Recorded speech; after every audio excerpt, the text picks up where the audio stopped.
Welcome, everybody, to the Houndstales podcast. On this episode, we are joined by Mr. Sky Scott.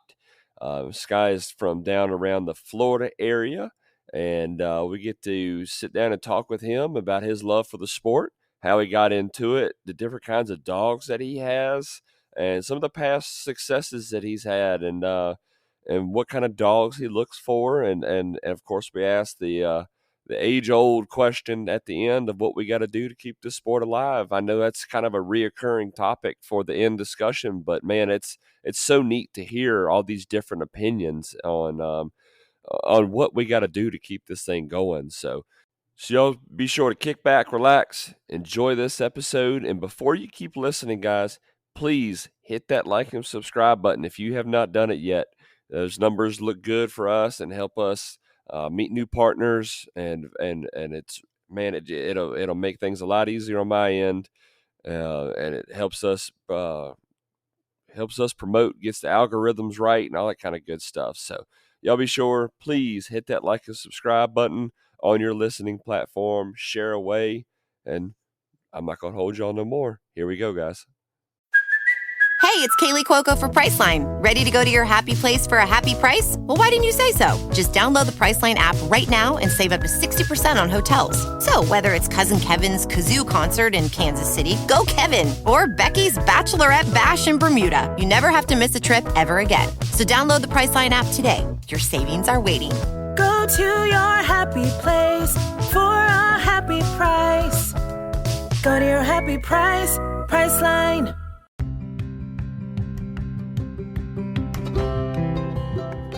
Welcome, everybody, to the Houndstales podcast. This is your home for field trialing and deer dog hunting. It'll be stories and discussions on the world of dog hunting.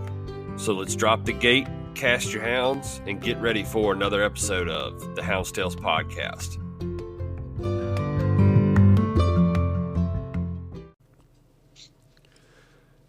Welcome, everybody, to the Houndstales podcast. On this episode, we are joined by Mr. Sky Scott. How you doing, buddy? I'm doing good, James. How are you? I'm hanging in there, doing as good as I can, trying to get everything ready and prep for this Virginia Penn series we're putting on up here. So, just staying busy, man. I understand that completely. I certainly do. Right. So, for those listening that don't know who you are, kind of just give us, just kind of tell us who you are, where you're from, and, and what, how long you've been in the sport, man, how long you've been a houndsman. Certainly. My name is Sky Scott. I'm from Marianna, Florida, which is right here in the Panhandle. We are about an hour to the west of Tallahassee. Have been in the sport my entire life. I work for a company, Twin Oaks Juvenile Development, and director of education there. And but just going back to the sport, it's something I was born into. It's something that I my father, he was a deer hunter and a fox hunter as well, and I just grew up around some great people in the sport, both in deer hunting and in fox hunting, some wonderful houndsmen, and I was a sponge as a kid and just soaked it up and said, you know what, I want to be like those guys one day, and I've just been very fortunate and very blessed to be able to continue on that journey, and it's still something that I'm able to do today, and just very, very passionate about it. Certainly. Awesome. So did your dad, did he field trial, or was that just did he just run foxes on the outside? You hear all kinds of different points of view on that, or in different backings on when they say foxhounds. So was he a competition fox hunter? Certainly. Dad actually started hunting. Fox hunting with his uncle, and they just I've heard the stories of them running red fox on the outside, and then started field trialing, and he judged many hunts and field trials, judged the nationals, and Marianna right here is about 15 minutes from what was Sandsifter's fox pen. Oh, yeah. That was there in Clarksville, and I don't know how long if you were around any during that time, but Sandsifter's was truly just the greatest field trial facility that I have ever been to. And you talk to many other field trialers, and of course, that they'll definitely they'll say the same. And that was in my backyard, 15 minutes That's here awesome. from. So, with the greatest facility came some of the biggest hunts, which always drew, the best houndsmen. And like I mentioned earlier, they were all there. George and Trish O'Hara and with Willow Kennels and Wyatt Osteen and the Hills would come. And Michigan Ellams would come, and I mean, it was just a Jerry Martin. It was the Janies, Irv and Cheryl Janey and Haskell and Carol Spires. I mean, these are people that are in your pedigrees still today. Right. And so this is where they competed. And I was a kid and was just grew up around it. And I always tell people, I was just so blessed to be able to experience all of that at such a young age. So. Right. I was going to say you've really rattled off some legends of the sport, that's for sure. And I haven't been in for very long, and I even have heard the stories of that pen down there, and how awesome the field trials were. I'm a long ways from you, but it's kind of cool that even up here in Virginia, I've been able to hear some of the stories of down there that way. Certainly, yeah. And the story of Sand Sifters, it still carries on today. It's been 14 years since since it was shut down. But anyways, it was wonderful to grow up, with that being right here in like I said, literally my backyard. So right. And you said, I think me and you kind of talked earlier, it was 2010 is when Florida lost the pens, right? That's right. Yes. Yeah. It was 2010, but just a very unfortunate event. Right. But right. You kind of had to make a decision in 2010. Okay, are we going to continue and travel, or is this something that is just going to phase out? And I couldn't see it phasing out. So would travel to we could still hunt on the outside here in Florida, right? But as far as running to a pen, we have to go to Alabama and Georgia. So and you can still hold field trials on the outside down there, right? Certainly, yes. Matter of fact, I'm actually the president of one of the outside field trials, still the Blackwater, and it's always held 4th of July week there on Blackwater River State Forest over in Santa Rosa County, and this will actually be the 60th anniversary of that hunt this July. But yes, I outside hunt and pen hunt, and man, I just love it. I love it. We kind of talked about it a little bit, earlier today, now that you mentioned it, we can kind of roll into that a little bit, that you do, you deer dog hunt as well. Before we get rolling into the pen stuff some more, let's kind of talk about your deer dogs, man. Like I said, me and you talked, you do something that I do. You got 2 separate packs of deer dogs versus your field trial dogs. So, kind of talk about your deer dogs, man, and, why the 2 separate packs and what exactly they are. It's hunting is different in all parts of the United States and Canada. And so there are some places that you can hunt the same dogs just because there's just such an abundance of deer. But here you kind of have to have 2 different sets here for where I hunt. I predominantly hunt here in the Apalachicola National Forest, and that's public land. And yes, we do have a large area to be able to hunt, but the deer population is not as high. So you have to have that dog that is a a trail dog, so to speak, can take a 5, 6, 7 hour, old track.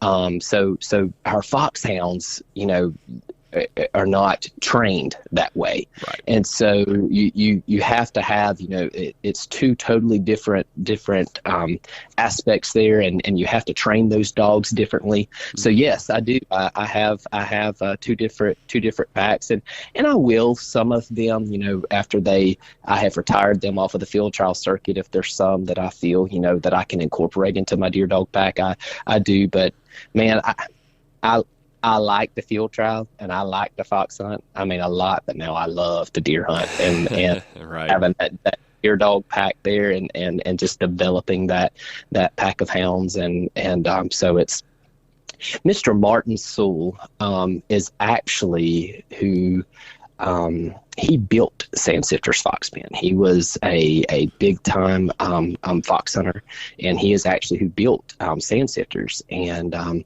so he later, he sold that, but he is kind of like the deer dog king in our area. And so a lot of my deer dogs, they go back to him. A lot of Walker in it, probably 3/4, 7/8 Walker, but he's he threw in that quarter beagle and eighth beagle there into that to give that nose and a little bit more settled. And so I got you. He always had and still had a huge part in my upbringing and my love for dogs and passion for dogs and especially deer dogs, and so it's really cool to have been raised around him as well, and to have such a close relationship with him. Right, that's huge, man. So yours are going to be, have that beagle mix in them. Is that what all of your deer dogs are? It has that little slight hint of beagle to give them that extra nose? That's right. Yeah, I mean, you may look at them and they're going to be the same size as the Walker dogs, but you may be able to tell a little bit of the little boxier head and maybe a little bulkier, type build. But yes, all of them are going to have that little bit of little beagle, incorporated into it. And like I said, that's just to kind of help with that nose. Yeah. Does anybody down there, do y'all use any kind of tree stock dogs to help with that nose down there? There are a few people that actually do. I've hunting in the national forest, you see all kinds. So, I mean, you see the black and tans, you see the blue ticks, you see the plots, all of that mixed in with it, those grade dogs. And hey, man, whatever works for you and works for your style of hunting, go for it. There is no right way. Yeah, that's right. That's all there is. I shouldn't say there is no right way. There's no one way, I guess. There you go. Right. That's but right. You've got some of the guys that they hunt, they're in a closer to the river, and they really don't want those dogs to get out and away from them, so they just use like the beagles. And then you've got some that they really want the cold nose, so they use more of those blue tick plot type things. Some people who hunt in the bigger blocks, and they've got to have the dog power to be able to push them through there. So they run more of your Walker style dogs. So you see all kinds, and so I enjoy going to different people and different buddies' kennels and just looking at what they're feeding.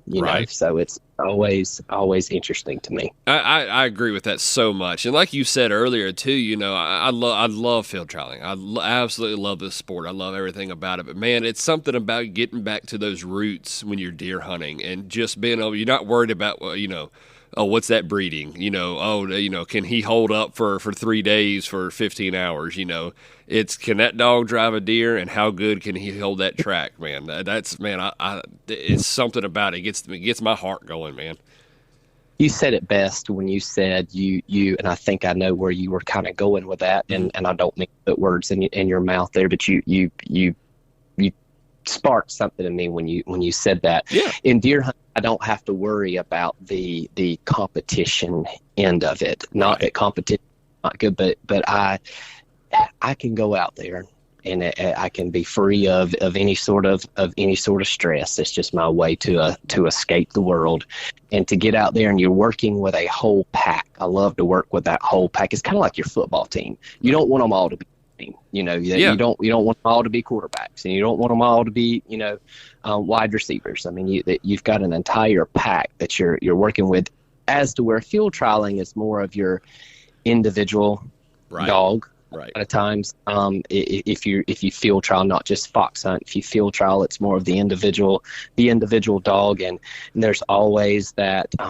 Not saying that this part isn't fun, but there's always that stress of, okay, did I put enough work into this to be able to place? And even though I feel like I did he get in the right place at the right time in front of the right judge to be able to receive the credit, and you're just, your mind's going. As to where deer hunting, you can just kind of get out there and breathe and relax, man. Escape the world. So that's it. I'm 100%. And I like what you said about the pack thing. It really reminds me, and I feel like you can relate to this kind of story.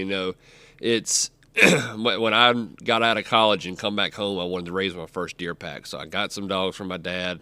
That was some old bloodline, and anyway, that's relevant to the story. But I had 5 dogs out of that pack that, like you said, they were a pack. They were a football team. It was like a basketball squad out there. Everybody had their role. I had 2 or 3 that were really good jump dogs, and then I had 2 or 3 that were really good track holding dogs, and I had 1 or 2 that could really hold the speed and driving. And if somebody messed it up, the other guy coming, okay, I'll help you fix this. And man, it's something about, like you said, just watching that football team or that basketball team, absolutely drive a goat, man. It's something that it's so relaxing.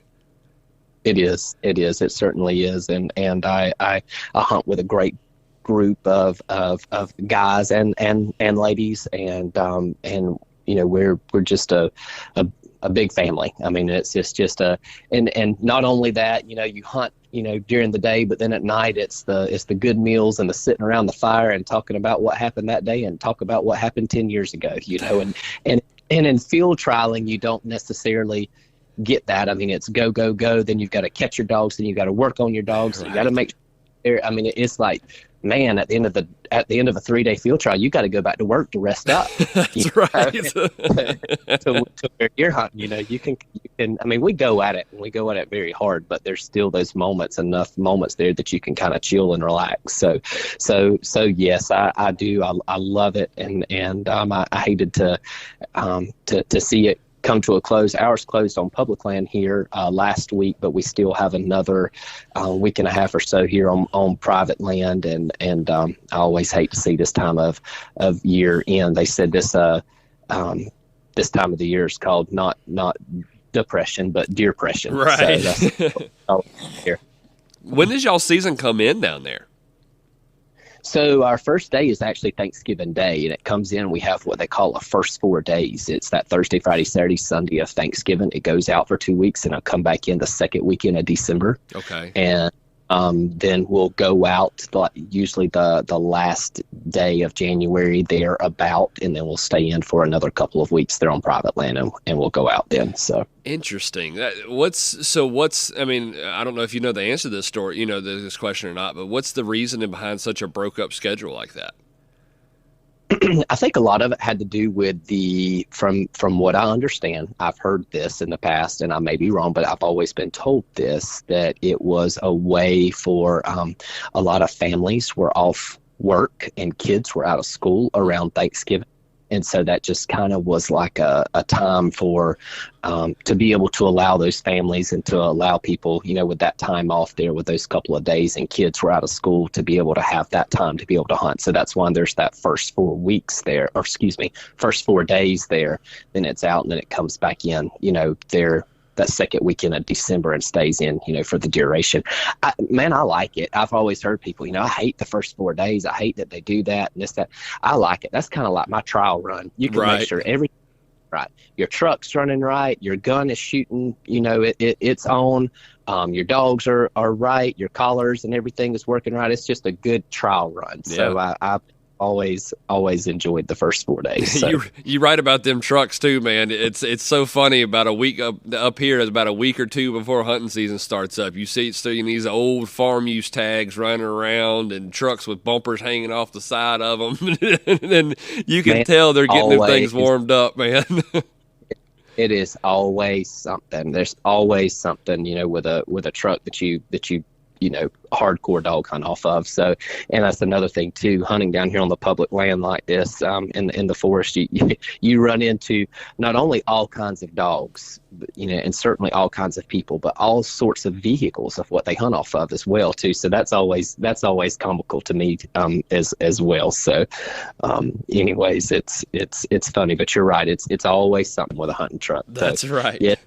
It's nice to have that trial run. And you mentioned something earlier, and I kind of wanted to touch on that for a second. You mentioned that these older dogs, not these older dogs, these dogs that you have that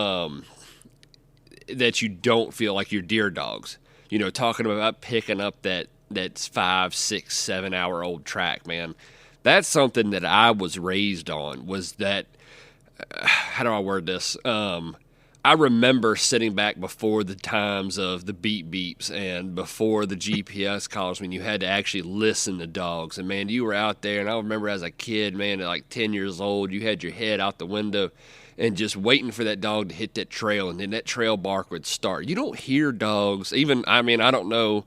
You know, it may be a little different down there with y'all since y'all have, you know, not quite as high of a population. But listening to a dog trail is something that I thoroughly enjoy. Something that, you know, that dog's just, you can tell it's an old track. He's hitting on it every minute or two, and then all of a sudden it gets faster and faster and faster, and then he finally jumps it, man. That's something a lot of people don't get to really, you know, experience now. So it sounds like y'all kind of get that a little bit down there. Am I correct?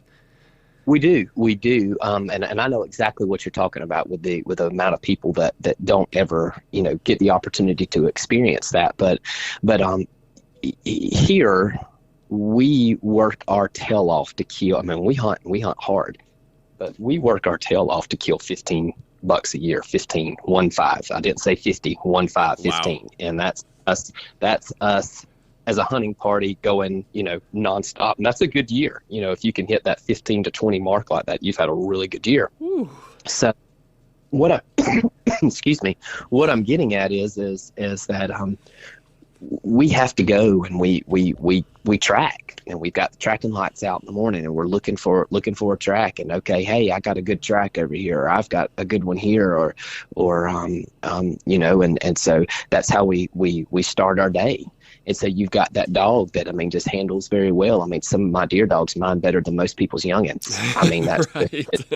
You know, you snap your finger and they put on that track and they get to trailing, and so you get to start feeding them a few more dogs. And then when you hear that one in particular dog go to barking, you go, oh, it's not going to be long now, because, you know, she only barks right before they jump, and then boom, it's on, you know. And so, and that pack of hounds also too, you know, with us hunting there on the public land, you know, when you get ready for them to stop, you know, you need to be able to hit that horn or blow that whistle or whatever, you know, your method is, and to stop them and to be able to stop them at any time. So they are a much different than what our foxhounds are, for sure. But like you said, you know, finding that track and listening to that dog work that track. Now, I don't want to sit there and listen to one boodle all day. No, right. I mean, when I say I'm moving that track, because I'm ready for them to jump there pretty quick so we can get after it, you know. But I love to watch and listen to a pack of hounds, you know, work and to get something up and rolling. Right. About how, you know, that kind of sparks a question, you know,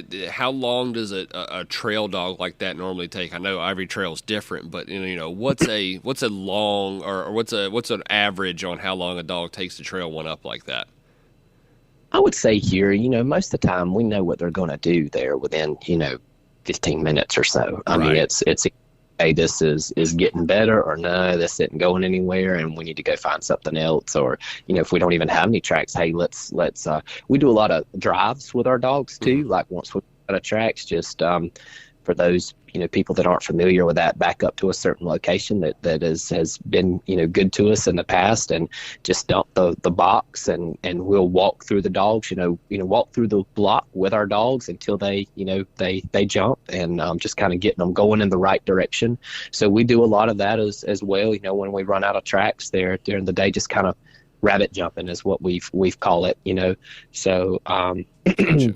But no, a lot of times in 15 minutes, you know what's, you know, hey, this is already something, or has some potential to be something, or it's time to pull them and let's do something else. So when you say looking for tracks, are y'all actually like looking for deer tracks? Is that what y'all are doing?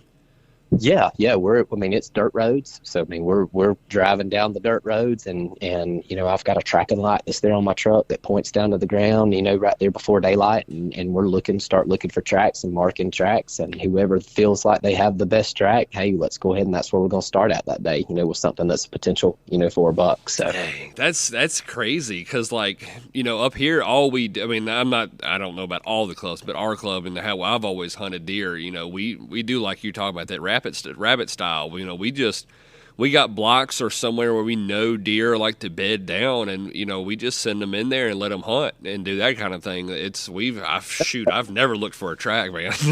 That's a whole nother ball game.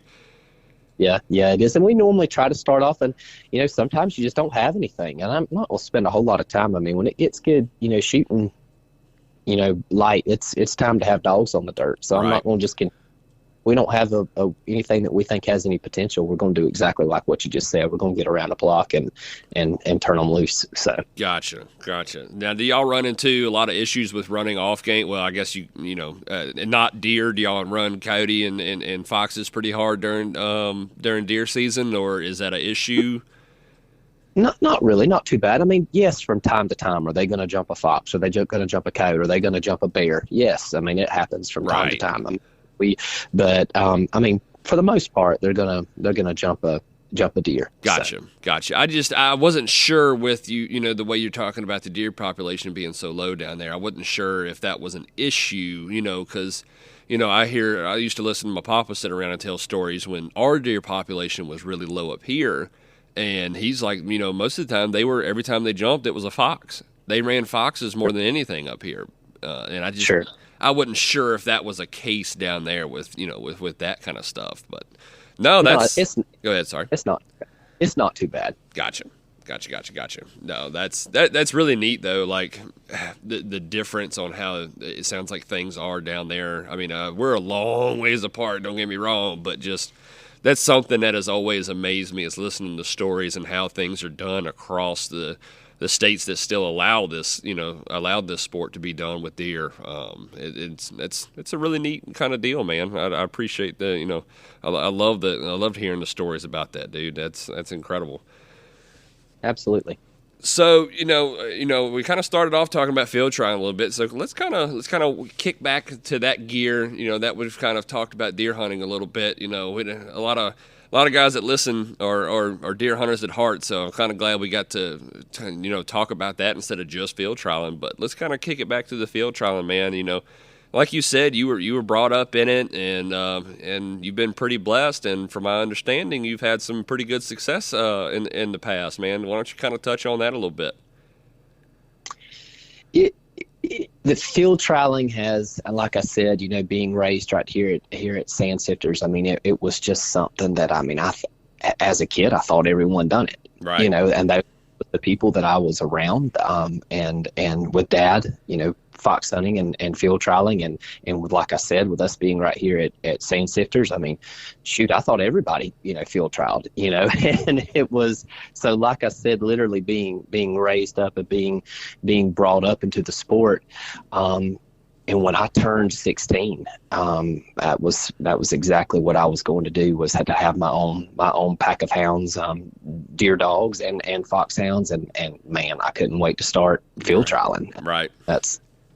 That's what I wanted to do. So I did, and got my first couple of hounds, and there was a man named Mr. Robert Jackson who lived right there next to Sand Sifters. And so actually when I was in high school, turned 16, I would go and work with Mr. Robert in the afternoons. He probably had around 100 head of foxhounds. Wow. And he was a big field trialer, and so there was always something to do, whether it was to start puppies, or if we were worming dogs, or if we were cutting toenails, or if I mean, there was just always something going on. And so anyways, I ended up with my first couple of putts, because Dad actually got out of fox hunting there at the time. That he fox hunts and field trials with me now, but he stayed out of it there for about 10 years. So he got out of it when I was about 13. Oh. So it was anybody that could come and pick me up and would take me from 13 right. years old until I turned 16. And so anyways, I just started building up got a couple of puppies and from some stock there that I liked, and man, the rest is history. Yeah. So what was that stock?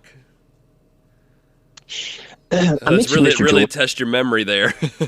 Yeah, well, It's not hard because it's actually to this day the stock that's still the base of my breeding. I had Mr. George and Miss Trish O'Hara with Willow Oak Kennels, and they ran. I ran with them a lot, and so that is still the base of most all of my dogs. That and Stuart Baxley, who I've mentioned many times to people, had a huge influence on my life, and he was more of Hellam's bred hounds. Mr. David Hellam's, worked a lot with Stuart, and so Stuart passed on a lot to me. So between the Willow Oak bloodline and that Gunstock bloodline, which was that Hellam's bloodline, that's still the base of what I've got today. On Saturday nights, a lot of teenagers, they were going out and doing what teenagers do, and I was not saying that I didn't do that as well, some too. Right. But on Saturday, I was going to the Fox Pen on Saturday nights, and I would run with Mr. George and Miss Trish most every Saturday night, and they were so good to me. And the things that Mr. George has passed away now, but the things that he taught me, and I just, he really had just an eye for a dog. He wanted a dog that was classy, that they would hunt when there wasn't any running going on, but then when that running was there, he wanted that front end dog and wanted it to have hours. I mean, the quitting was not an option. And so that's, like I said, that's what I was raised around. That's what I watched. I seen how successful he was. I seen how successful Stuart was, and I said, hey, I'm going to be those guys, Right. one day. And mentioned the other people, Wyatt Osteen, Jerry Martin, they had hounds that were that same way, Haskell Spires, and so I stayed with that bloodline, like I mentioned, with that Willow Oak and that Gunstock bloodline, and I have zero regrets when it comes to, and it's been very good for me. So I love it. I love it. So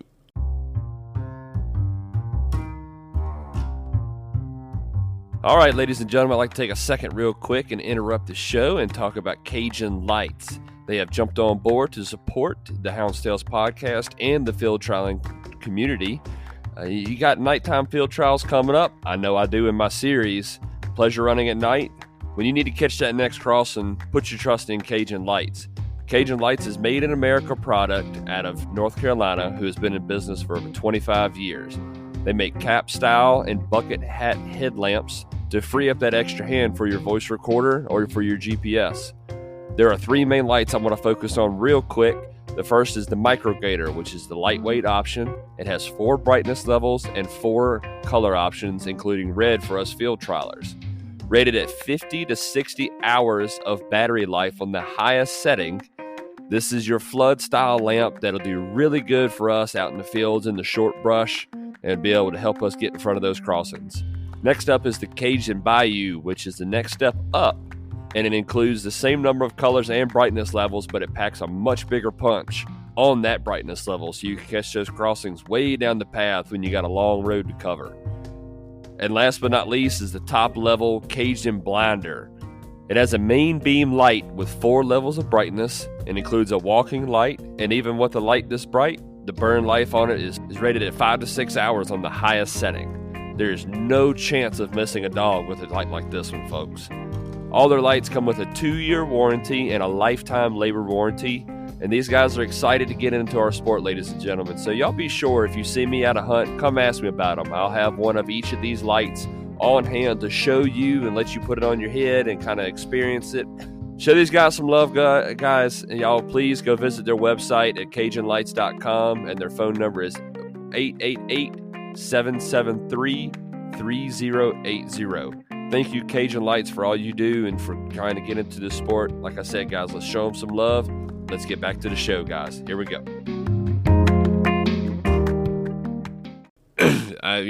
Kind of moving into the future a little bit with that.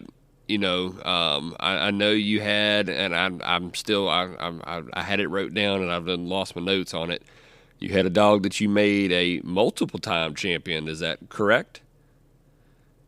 Yeah, I've had a few that I have definitely, they had a lot of success with, that have won, multiple field championships.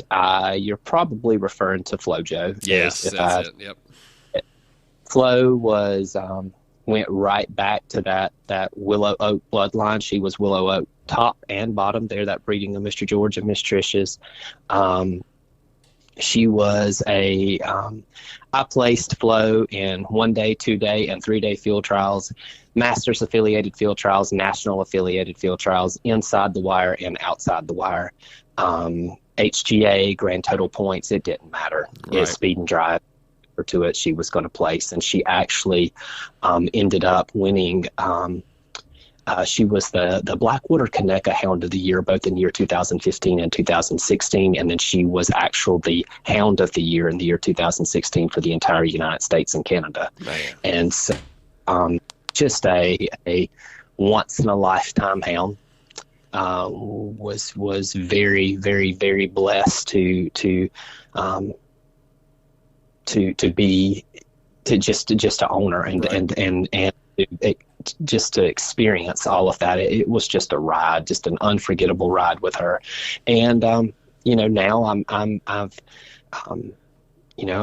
running still her bloodline. That's still what's in my kennels. And so not only was she the hound that she was also a producer, and that's passed on to her pups and grandpups. So that's awesome. That's awesome. And you hear a lot of stories that about dogs that were really successful in the field, and they don't always produce. So it's really good. Now, is she still around, or I'm assuming being in 16, has she passed on?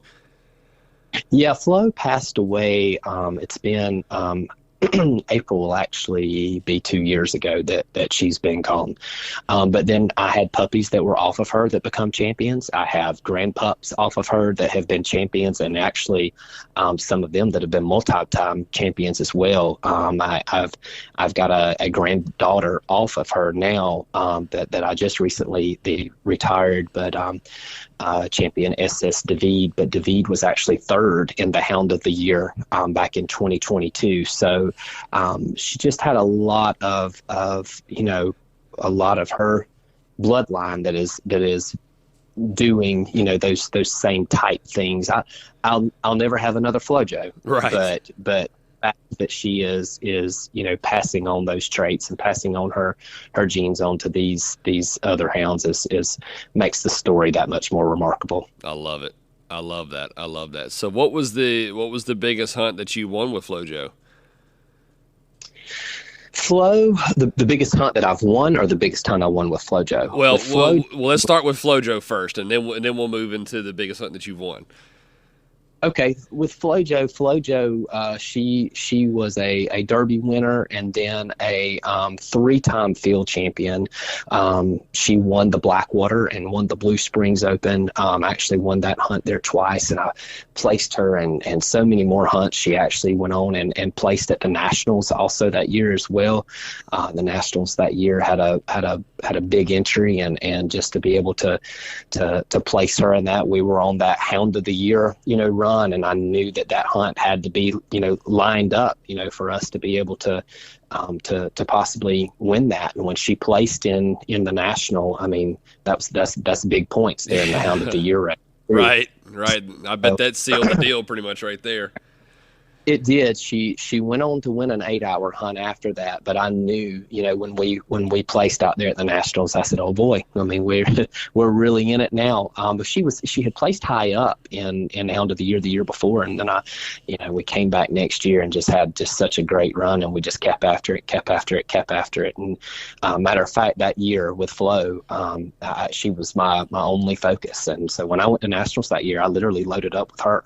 That was it. She was a one dog that I took, and got out there, and the first day she scored a dot. And I was, oh my gosh, he came back and had there were 461 entries, I believe, that year at the Nationals.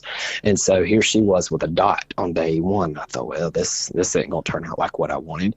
And she came back on day 2 and had a phenomenal day, probably one of the best days of running that I ever witnessed with her. She went from a dot to sitting in 18th on day 2, which with what she scored just on day 2. And I was like, oh boy, well, we're in the money now. And Right. Flo was dogs that she got stronger and stronger and stronger. I mean, or she never wavered, maybe is what I should say. When Right. you seen Flo last day or the last hour on the third day, she looked the same as what she did on the first hour of the first day. And so she ended up just having a great day on day 3 too, which put her right into that top 10, which gave us Hound of the Year points. And so that's where it went. And so That's yeah, awesome. awesome journey, awesome memories that I will never forget. I was school teachers are the most underpaid, underappreciated profession in all of the United States. I agree 100%. I was a broke school teacher when I was just started teaching. And, when I was doing all of that there with Flo. And so like literally I was tutoring kids and picking up extra jobs just so that I would have, here I was, right out of college, and it just started teaching, a beginning teacher's salary, and I didn't have money to be able to go off into field trial with. And so, but I knew what I had with her. And so I did anything that I could to make the money for us to travel. So it went well, but shout out to all the educators out there, because I know how it is from back in the day. So right. My mom's a school teacher, and I'm telling you, man, it's like, I agree 100%. They are probably the most underpaid profession out there. I agree with you 110%. Absolutely. I worked for a company, Twin Oaks Juvenile Development and Boys and Girls Club there of Tabula Rasa, and the director of education with that. But I can assure you, I never have forgot where I came from, and have the utmost respect for teachers and for educators there. So, but yeah, I said all of that to say that, it was a lot of blood, sweat, and tears to get to that, but the end result was wonderful. So. It's tough, man. It's tough. Especially the way the world is now, man. I was recording with somebody last night, and we were talking about, man, this, if you're in this thinking you're going to be able to skimp away on spending money on these dogs, and you're in it for the wrong, you're in the wrong sport. You're in the wrong sport 100%. You've seen all kinds of kinds. You see the kid like I was, who that they're trying to scrape the money out of their piggy bank, basically, to be able to do a field trial. But then you've got the people there who are the multimillionaires with 2 and 3 hired kennel hands that are there with them too. And so it's a one extreme to the other, within our sport. You see all kinds of kinds. You certainly do. So that's for sure. And and it really, like you said, it kind of makes that story more special, knowing that don't get me wrong, I like seeing anybody place, and I'm gonna clap for everybody. And I know, like you said, those multimillionaires are still working their butts off to go out there and get these dogs ready. Yeah. But man, when it comes from that homegrown, and you had to really work your butt off and pull that extra stuff out to make it, just even make it there, not even think about the rest of it, but just to make it there, man, it really does make that story special. It made that story so much more special, and I appreciate it that much more, because I know, what we had to do to be able to get there, at that time in my life. So yes, it was a wonderful experience. That's awesome. That's incredible. That's incredible, man. So, we kind of talked about it a second ago, so that was your big adventure with her. So, what's the biggest hunt that you've won, man? The National 2020, I won the National, and I didn't know that it would come at such a young age. I always said that it would be, it was a lifelong goal. I didn't know if I would ever make it, but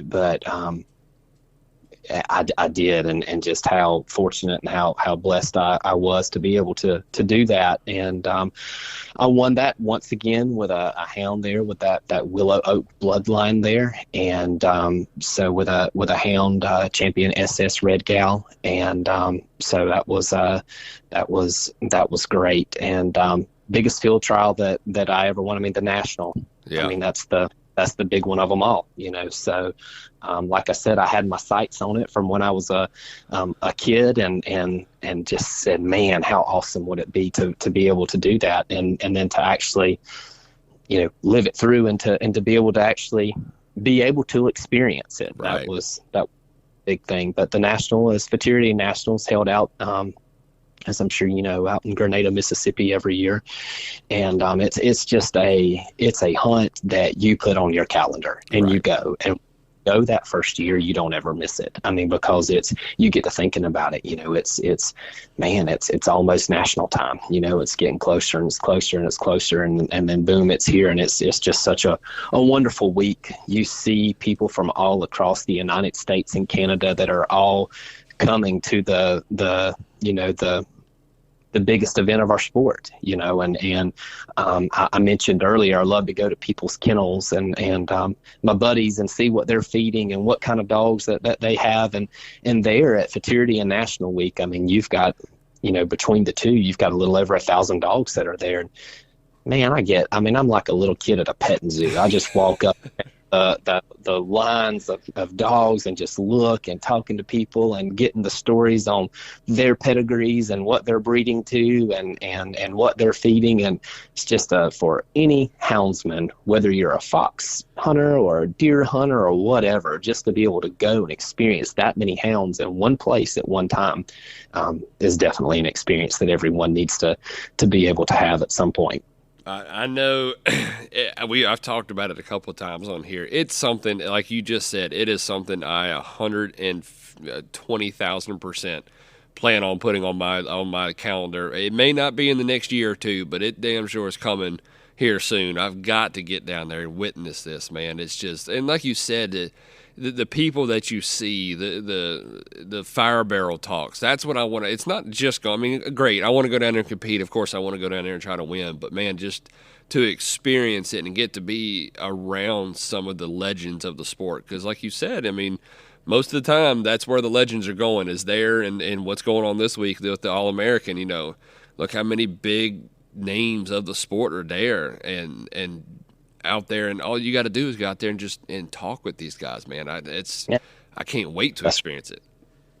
And placing a dog, I've placed several dogs over the years at both the Futurity and the National. And placing a dog at the Futurity and the National, placing a dog 8th or 9th in one of those field trials is the same as like winning a hunt somewhere else. Like, to me, like, you just placed at the National. Do you know how huge that is? I mean, that's or you just placed at the Futurity. I mean, that is a huge accomplishment. And so, yeah, man, you definitely need to put it on your calendar. If you haven't been, and go and take the family. I mean, they'll love it. And it's a wonderful week. It certainly is. That's right. And that's all I've ever heard about it, man. And I definitely am going to make that happen. So, well, and like you said too, man, it's like, and it's a whole week. That's a whole week that you're off. You got to take a whole week and be down there. So that's not easy for guys, our age and coming up and getting started in the world and that kind of thing. It's not easy to take a whole week off. So like you said, I mean, the planning around it and making it happen and then going down there and executing and actually getting it done is just, it really is incredible for someone, around our age group. It's hard to do. It is. It's very hard to do. And I knew that I had a great pack of hounds that week, or that year, going there to the National, and I had quite a few hounds that I felt like were capable of getting the job done. But the big thing there is you've got so many dogs, and you're out in the open, and so they have to be in the right place at the right time in front of the right judge. to be able to get what they deserve. And so it's yes, there is you've got to do your part, but then there's some of that, luck that's involved as well. And luckily that week, the cards just lined up in my favor. So Right. So what was the dog that you won it with? Her name was Red Gal, champion SS Red Gal, and she's still alive today. I've got pups off of her that are doing well, and like I said, she was off of Purvis's Albert and SS Black Gal. Black Gal was a dog that I had a lot of success with. She and Flo were field trialing at the same time, and their moms were sisters. And so Black Gal, if you would look back in all of the pictures, I always said she was got overlooked, but if you went back and looked in all the pictures when I was winning with Flo, there was Black Gal in that picture too, because she had placed in that field trial 3rd or 4th, and in so many of the pictures that I have of Flo, there was Black Gal. So Red Gal was off of Black Gal, and which went back to all of that Willow Oak bloodline that I talked about there earlier. Mm-hmm. So I got you. It's it's funny. You hear a lot of people talk about dogs like that. Like a buddy of mine, Dennis Scott. He had a group of 3. Several years ago, and there was one. I think it was Phoenix was the dog's name.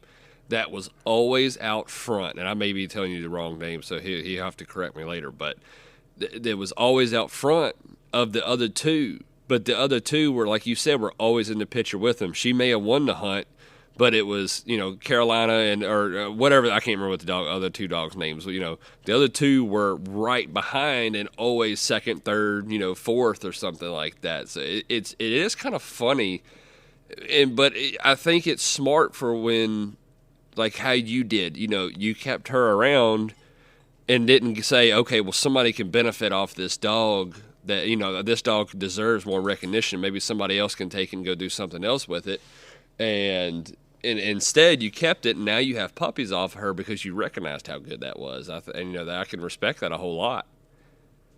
So I'll give that credit back to Mr. George right here that I said earlier, and maybe telling some of my secrets by saying this, but you hear so many people say this dog is out of this, and 90% of the time they tell you the stud dog that it's out of. Mm-hmm. And I've always felt like in our sport, so many people are they go and they breed to a stud dog. That stud dog, stud dog, stud dog, stud dog. That's what they focus on. Mr. George was much different. He taught me at a very early age, and I can still remember him telling me this. He said, son, if I ever teach you one thing, he said, let it be this. He said, people focus on the stud dog. He said, focus on the brood bitch.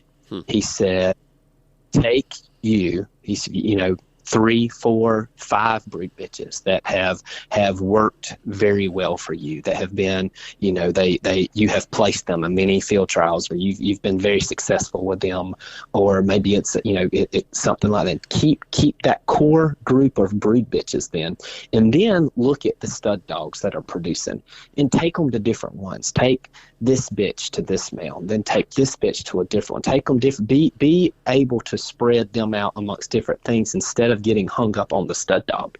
And so I've always remembered that. That's what he always did. And anytime Mr. George showed up, he got his name called. And so I've I watched that and I've seen that. I still remember, him telling me that. And that's something that I've done. I have a pen here at my kennels that is what I call the brood bitch pen. There are 5 brood bitches that are out there, and that is the base to my stock. And I'll take them anywhere to different dogs that I see that are producing, and that's where I'll take them to breed to. I don't focus on the stud dog. When I have a good bitch that she's coming through the years and it's time for her to retire, if she makes it to that brood bitch pen, I really think a lot of her. Right. And I was actually it's a good flow into the next question I was going to ask you about. That was, are you in the Central Virginia area and looking for a go-to feed supply store? Look no further than Chestnut Mountain Feed Company in Concord, Virginia. They carry a variety of brands of dog food, including my go-to, Joy Dog Food. They also have custom-made nameplate collars, leads, worm medications, flea and tick medications, and so much more to offer. Give these guys a shout and see what they can do for you. Their number is 434-993-2556. And if you're looking for a distributor, get up with these guys too, and they may be able to help you out. Also, tell them the Hounds Tales podcast sent you. All right, let's get back to the episode. You know, how hard is it? And a reason I asked that, you know, I'm only about, I think I'm fourth year into this sport, into the field trialing world. And even with the deer dog stock, like, to me, it's so hard to find a dog that especially a female. And maybe that's just because my eyes usually gravitate towards a male. I like male dogs better. But it seems like it's harder to find that brood bitch that you're willing to go to. I mean, what is your thoughts on that? Well, they're not all going to be good producers. Right. Mr. Rudine Chambliss actually said it best. He said, you know, just because you breed good to good doesn't mean you're going to get good. And, you know, he would always make the joke and say, take me, for example. He said, my mom and dad were good people. And we always would laugh at that, you know, when he you know, I've seen some of the very best hounds end up not being producers. But, you know, when you get a bloodline that has worked for you in the past, and if you stay pretty close to it like that, for the most part, in my experience, they do all, you know, they tend to continue to produce, you know, good for, like I said, this bloodline of hounds between this Willow Oak and Gunstock, you know, bloodline that I've had here, they've been very good for me. So I normally stay, I don't venture too far off from that bloodline, and they've been good to me. Now, granted, if I see a dog here or a bloodline here and, hey, I want some of that, yeah, I'll go buy a puppy, or I'll go buy a brood bitch, or I'll go breed to that stud dog. I'll go do that, you know. But I try to stay pretty close to what has worked for me. And, you know, that's what I always tell people. I mean, they ask you, you know, all the time, you know, how do you know what's right? Well, you know what's right by what works for you. Right. My style of dog and your style of dog may be two totally different, you know, styles of dogs. I've got a really good friend of mine who very successful in the 5-pound circuit. We like two totally different styles of dogs. He gets his name called at the field trials he goes to. I get my name called at the field trials that I go to. You know, it works for us. You do what works for you and for your style of hunting. Right. And then when you find that, whenever you find out, you know, what that is, stay with it. You know? Right.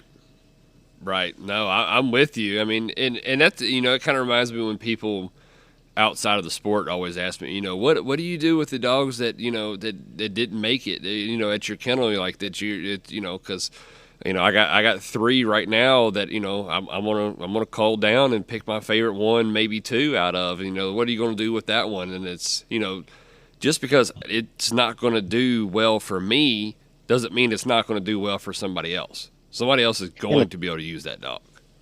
At the saying, one man's junk is nothing, it applies in our sport. I'm not saying it's not junk, but what I'm getting at is something that doesn't work for you, it'll work for someone else. Right. I mean, a lot of times. So. Yes. I wholeheartedly agree with that. Now, you know, so does that mean that you are more of a female dog person? It seems like you've had a lot of luck with the females. Is that kind of your thing, is the female dogs? With this bloodline that I breed, the females tends to be a higher success rate with my females. But when you do find that good male, I mean, you've really got something. And I don't know if it's, you said that your eyes gravitate towards the male dog. I try to look at them all on an equal playing field, but I do probably look at those females a little bit harder because of those words of Mr. George's, you know, always in my head of you know, with those good brood bitches. But females I've won with males. I've made males champions for sure, but I have, yes, had some better luck there with the females. I got you. And funny, and that's in my foxhound pack. Now my deer hound pack, the males seem to be a little bit more of the dominant. So it's all in that bloodline, I guess. And that's one thing that I had a conversation with my kennel partner one time, and we were kind of looking and talking about, I can't remember what the line of dog it was. And I was like, and I know you can't read what a dog's going to throw off of papers, but sometimes you can look at that paper and see, okay, look on the top side and you see this male did this male was this male was this male, and you don't know really any of the, the males were throwing good males, the males throwing good males, and it's like, okay, if you can continue with that idea that dog, that line up top right there is throwing good males, more than likely, if you get a male out of this litter, then you got a better chance of having a good dog off of something that you're getting from somebody. And that's that. I mean, I may be completely wrong on that, but that seems to be a common thing when I'm looking at either somebody's dog that, I'm running with or just looking through the bloodlines. It seems like, like you said, one line throws a certain better female or male. That's true. And I love to, we was talking about looking at the pedigrees. I love to study a pedigree. I will look at pedigrees for hours when you get the magazines and they've got the pedigrees in the back. I love to sit there and study that. And I will write it. My wheels are always spinning and I will write it out. And I have a whole folder of crosses that never happened in my briefcase. And what I'll do is I'll take papers and I'll say, you know what, what about this male and this bitch, and let me, what does this look like on paper? And I'll look at it on paper and I don't think I like that. Or then let me try this, or let me replace this with this, and I'll write this out. And then I'm a visual person. And then once I actually look at it, oh yeah, I think that'll hit. I even keep papers on my, not that they're not the registered papers, but on my deer dogs, I even do the same with them. I'll write things out and I'll look back and, oh yeah, I forgot that was so-and-so's grandma. Yeah, you've got that crossed with this. And once I actually see it on paper, I decide if I like it or if I don't. Yeah. A lot of times I'm right. Sometimes I'll make a cross and it don't work out. But a lot of times, it is right once I actually get a good visual on it, And it makes sense. And it makes sense. And especially if you really know, like, it's really nice that you're, with the way you've established your program over there, what dogs was the traits of the line so way back. So you can look back and say, and correct me if I'm wrong, I'm just kind of guessing here, because I'm kind of the same way. I love looking at stuff and writing stuff down with different ideas and the wheels stay turning kind of thing. I'm 100% with you on that. So, like, in my head, I'm sitting there like, okay, that granddad had really, really good speed. And this dog over here, it had really good hunt to him. So I can take and make this cross and it will be this dog had fine hair. And so in all reality, I should have a short-haired, fast hunting dog. That kind of thought process. Is that kind of what you're looking at when you look at those? Yeah, I look at different traits and I say, okay, you may want to try to, if you've got a dog there's no perfect hound. I've never owned one, even with Flo, who is as close to perfect as I've ever owned. Every dog has their faults, but okay, so like with Flo, the first time that I bred her to a dog of Mr. George Hills. I bred her to Hills Lucas too, and I wanted something that was similar to her to kind of hold that together, if that makes sense. Mm-hmm. I didn't want to go, total opposite of her. So I wanted to kind of hold that together. So I will look at traits of a dog and say, okay, this is what she has, or a bitch there. This is what she has, and what stud dog is out there that's very similar to that. Or this is what she's lacking. I see that he's throwing this, and maybe if I combine those two, then I'll get that perfect pairing, Right. And it doesn't always look that way. Sometimes you get it, and I mean, I've made crosses that I thought she's really good in this area but really lacks here, but he's really good in the area that she lacks in, and I'll make the cross and it'll be a total flop, you know. But a lot of times if you can kind of keep those traits there, you know, similar, it works out. And like I said, those wheels are always turning. That's right. Just a few weeks ago, we were at the hunting camp, and I woke up in the middle of the night, and this was a deer dog, but I mean, still same thing with what we're talking about. And, Right. She knew that, you know, she was about to come in heat, and I'm thinking, what to breed her to? And I woke up and in the middle of the night, and I'm sitting there, and I couldn't go back to sleep because what I was thinking about, my wheels were totally spinning, and then all of a sudden, boom, it hit me. And so my buddy, the next morning, we were cooking breakfast, and I said, it hit me last night. He said, what is it? I said, I know what to breed her to now. I said, let us get during the day at a downtime, and let me write it out. Let me make sure it looks as good on paper. And so I told you that just to tell you that my wheels are always spinning of just what to do next, you know. So gotta always be one step ahead to be able to stay ahead if you can. So I love it, and I agree with you, man. And that's it drives my wife crazy sometimes. She's like, do you think about anything but them damn dogs? I'm like, sometimes. Sometimes I get hungry and I think about where I need to go eat.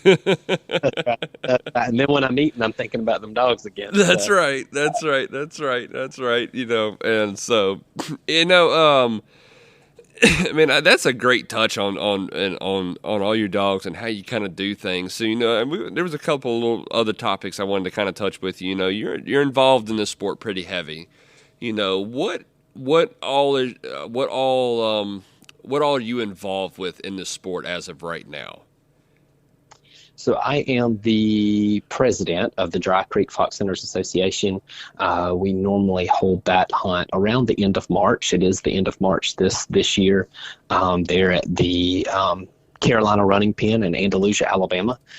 So I'm the president of that hunt. The number book is open right now. If anyone's listening and looking to attend a great hunt there in South Alabama, we would love to have you. That information, it can be found online or can reach out to me there, and it's in the books there as well. I'm also the president of the Blackwater Fox Hunters Association, and as I mentioned earlier, that is held, you know, during the 4th of July week over in the Blackwater River State Forest over in Santa Rosa County. It's such an awesome week. It's a big family event that week. Is everyone or many people, they camp there along Coldwater Creek, and they get there a few days beforehand, and everybody's swimming and playing in the creek and having a big time, and then we finish the week with the field trials. So I'm the president of both of those, and then Mr. Chris Graham is a great friend of mine from North Mississippi. He's actually the president of the National in the year of 24 and the year of 25, and I'll fall into his footsteps and will be the president of the National in 2026 and 2027. So that's awesome. Definitely, and very involved, and I just always like to do, you know, what I can for the sport.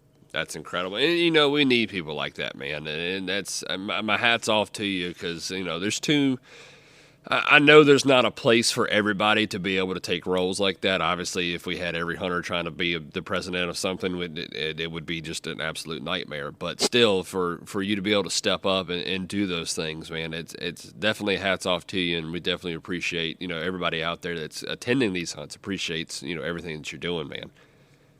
Absolutely, and I appreciate you saying that. But, you know, I will say one thing. I challenge every hunter to be involved with at least one association, because it's just human nature for us to want to throw fault and to complain about something. You hear it all the time at hunts. They should have done this. They should have done that. If they would have done this differently. but you never see them stepping into any of those roles. I'm not saying to be a president or even be an officer, but you could be a director, or you could just be like, hey, I'm going to volunteer and I'll be happy to help in any way I can, whether that's to go help find sponsors, or if I need to go pick up the dog feed for you, or hey, I'm going to donate the snacks for the judges, or is there any way I could help you in the entry room? Just something. Help out with these associations any way you can, because until you've actually put one on, you do not understand the amount of time, the amount of energy that goes into that. So I challenge, any hunter to find one association and say, hey, I'm going to do what I can to be able to help this association, and it will really change your mindset will make you appreciate what someone actually goes to put on a field trial. 100%. 100%, and I can vouch to that, just being a part, I'm a part of, two organizations, and I'm not even in the making of those hunts, and just being there that weekend and helping out that weekend and doing the things over the entirety of the weekend is like, golly, man, like you get through with it and you're glad that you did it. You're proud of what you put on, but at the end of the day, you're like, man, I can't wait to get the hell home and get into bed. Absolutely. It's wore you out. You've got to go back to work to rest up. That's right. Putting on a field trial, a lot of these people that put on field trials, if that's all I had to do was just put the field trial on, it wouldn't be as bad. But then I judge and I master a lot of field trials as well.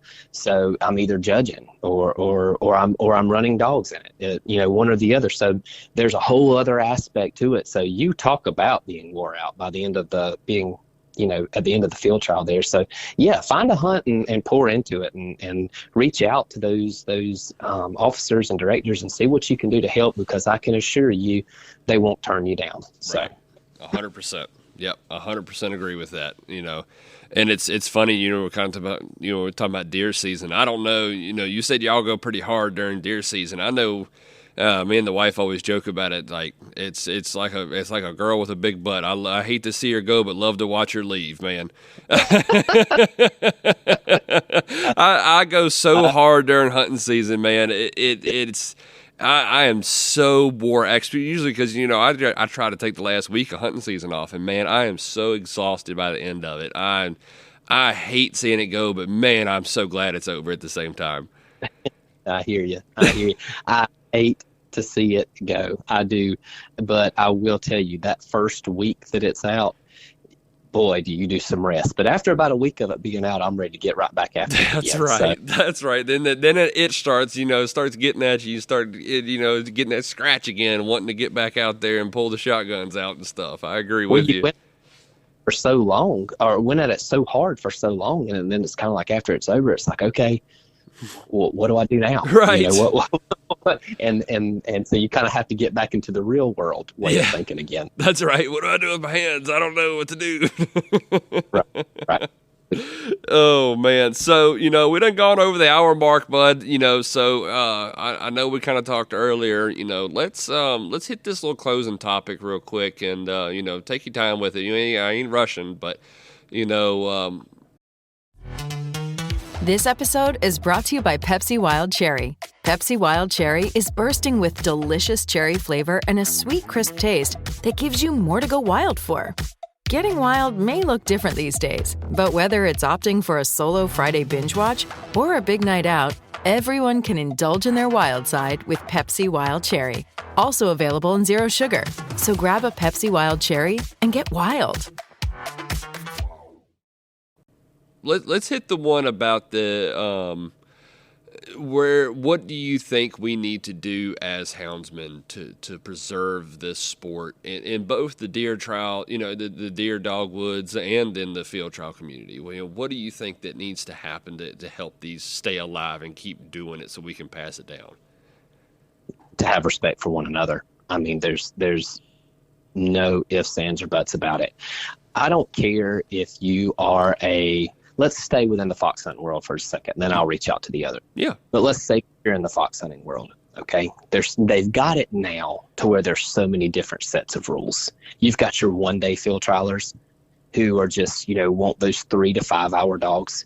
You've got your derby hunters who are just the 2 days. You've got your 3-day hunters. Then you've got your people who predominantly do the master set of rules, or then those who do the national set of rules, or those who do the pin hunts, or those that do the outside hunts. And so many times I see people not have respect for the other. So if it's a 3-day hunter and somebody is praising a 1-day hunter, you hear them go, "Oh, I don't want that quitting joker. He didn't do anything. It's just a 1-day dog. There's no way he could run for 3 days." Okay, well then you've got the 1-day hunters who will say something about the 3-day hunters, and they'll go, "Oh, that thing is slow as all get out. He has to pace himself to run for 3 days," or the masters or the national. That dog he's a hunting dog. He's a trailing dog. Or then you've got, all he does is run. Have respect for them. I don't care what you are. If that person is successful in their field, and they don't even have to be successful. If they're a houndsman. Because let's be honest, there's not that many of us. I mean, we're a minority now, to where used to, there were so many people that dog hunted, much less, fox hunted. But there's not that many of us. Just have respect for that other person. Walk up to them and congratulate them for winning that 1-day field trial. Mm-hmm. Walk up to them and congratulate them for winning that national 3-day field trial, or that Masters, grand total points hunt. Congratulate them, because they worked very hard to get there. So have respect for them. And then not only having respect for people within our own sport, but having respect for houndsmen as a whole. I don't care if you fox hunt, if you deer hunt, if you rabbit hunt, if you hog hunt, if you squirrel hunt. If you are a dog hunter, I have respect for you, because we are, at the end of the day, we're houndsmen. And if we don't all stick together, it's a very crazy, scary world that we live in, then that could be snatched right away from us. And I really grabbed a big understanding of that back in 2010, when it was snatched away from us here in the state of Florida. Mm-hmm. And, people always say, "Oh, that can't ever happen to me." Oh, that can. Yes, it can. Yep. It can happen to you, and it can happen to you within a blink of an eye. And if we don't unite, and we don't have respect for people that have that common interest that we do, it could be snatched away from us before we even can say no. So if there's anything that I can say to help preserve the sport, as fox hunting, have respect within our sport, and then as houndsmen, just having respect for one another, and lifting each other up, supporting each other, and everybody kind of getting on that common ground there, and we got to stand together as a united force and protect it. So, yeah. I love that, man. That's good stuff. That's really good stuff. I mean, and you're 100% correct. I mean, right here in Virginia, we're getting ready to go through some crazy times, man. Like, they got a bill going to the Senate right now that's, and unless I don't know how it's going to happen, but if we got to get lucky to make this bill not pass, and it's not looking good. I mean, it's not going to eliminate dog hunting, but it's going to give landowners a major up on being able to really put a burden on dog hunters, and well, that's how they do it. That's how they do it, James. Not to interrupt you, but that's how they do it. Is they take away. They don't take it all at one time from right. You. They take a little bit at a time. Oh, well, it's okay. They just did this to deer hunters, and oh, it's okay. They just did this to fox hunters, and oh, it's okay. They just did this to. And it's a repetitive cycle. And then before you know it, it's dog hunters as a general. So they take a little piece from you at a time,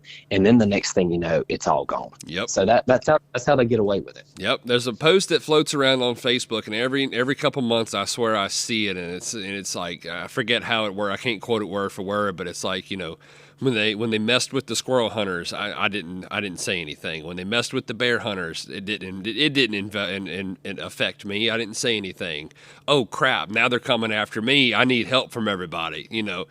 And like you said, unless we stand together and really kind of lock arms, then it's slowly going to peck away, and then all of a sudden you're going to have to get rid of every dog you have, because you're not going to feed dogs that you're not doing anything with.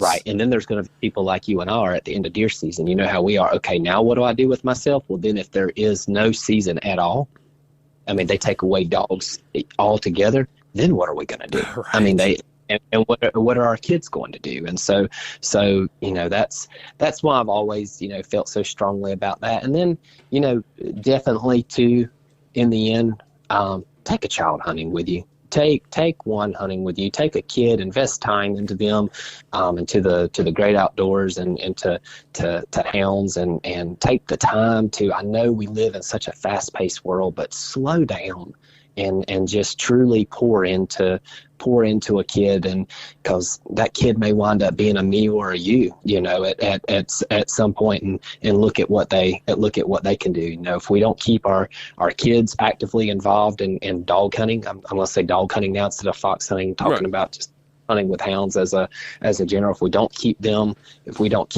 interested in the sport and take that time with them, then it's just going to be it's just going to be a dying breed. Yep, I agree. And it's so funny you say that. I'm going to tell you a little story real quick, and I think everybody will enjoy this. My right before I got on here, and, you know, right before we put little man down for bed, you know, he's gotten to where he likes to watch videos on the phone, and I don't like. I'm not that parent. I don't like him sitting and looking at a screen for a long time. You know, that's not.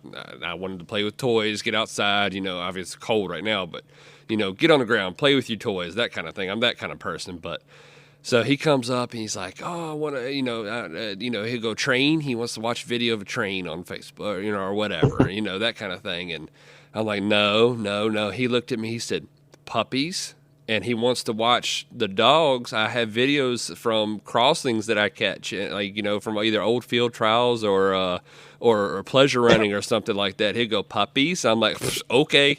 Yeah, absolutely. Yes, sir. Yep, absolutely. He'll grab the phone. Get that album real quick. Yep, I go right to the field trial album, and he gets to watch dogs make crossings all as long as he wants. That is awesome. That's awesome. I love it. That's great. That's good stuff.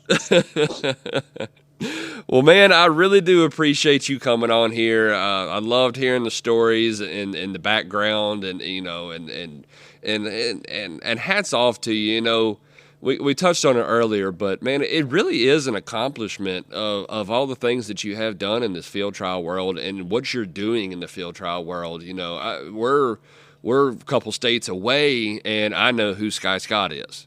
You know, I knew who you were. I've heard a lot of good things about you, and that's why I reached out to you and asked you to come on here. So I just, from everybody out there that's, appreciative, I just want to say thank you for everything that you do, and congratulations on all your success. And I wish you nothing but more success in the future, man. Well, James, thank you so much. I appreciate all of those kind words. It means a lot to hear that from someone, especially from another houndsman, especially just concerning a sport, a love and a passion that I have. And so I really appreciate you saying that, and I appreciate you having me on it, and hope that this will touch and will resonate with someone, and just good things come from it. So I appreciate you inviting me on the show and having me, and we'll be glad to speak with you anytime. Absolutely, brother. Well, I definitely appreciate it. And guys, everybody out there listening, y'all know the deal. Hit that like and subscribe button. Make sure you follow us on all your listening platforms. Check us out on YouTube. We're starting to put some videos up slowly but surely. And I appreciate y'all listening. And like always, guys, happy hunting.